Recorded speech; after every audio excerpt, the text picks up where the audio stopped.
రంగారెడ్డి జిల్లా కొత్తూరు మండలం షేరిగూడ భద్రాయపల్లిలో భూభారతి సదస్సు ఏర్పాటు చేశారు। ఈ సదస్సులో షాద్నగర్ ఎమ్మెల్యే వేర్లపల్లి శంకర్ పాల్గొన్నారు। రైతుల సమస్యలపై గతంలో ఏబిఎన్ ఆంధ్రజ్యోతిలో కథనం ప్రసారం చేసిందని, సదస్సు ఏర్పాటుకు అదే కారణమని ఎమ్మెల్యే తెలిపారు। ఏబిఎన్ ఆంధ్రజ్యోతికి ఎమ్మెల్యేతో పాటు రైతులు కూడా కృతజ్ఞతలు తెలిపారు। భూభారతి చట్టం సదస్సు ఇవాళ షేరిగూడ భద్రాయపల్లిలో నిర్వహించడం జరుగుతూ ఉంది।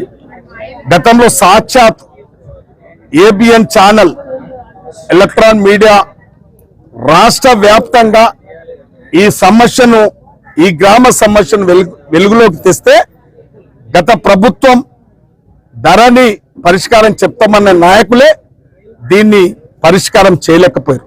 ఒక ఊరు సమస్యనే పరిష్కారం చేయలేని అసమర్థులు ఏదో విషయాలు మాట్లాడుతూ ఉంటారు, గుప్పలు చెప్తా ఉంటారు। కాబట్టి అది ఆ ధరని చట్టం అది కల్వకుంట్ల కుటుంబానికి చుట్టంగా మారిందే తప్ప టిఆర్ఎస్ నాయకులకు చట్టంగా మారిందే తప్ప పేద రైతులకు కానీ రైతు సమస్యల పరిష్కారం చేయడానికి లేదు। కాబట్టి ఇవాళ దాని స్థానంలో ఇవాళ కొత్త ప్రభుత్వం రైతు సమస్యలు సులభతరంగా తీర్చడానికే ఇలా భూభారత్ చట్టం చేయడం జరిగింది। మీరు ఏదైతే సమస్యను బయటకు ఎక్స్పోజ్ చేయగలిగారో ఆ సమస్యను ఈ రోజు మీ ద్వారా మాకు తీరుతున్నందుకు ఏబిఎన్ మరొకసారి ధన్యవాదాలు।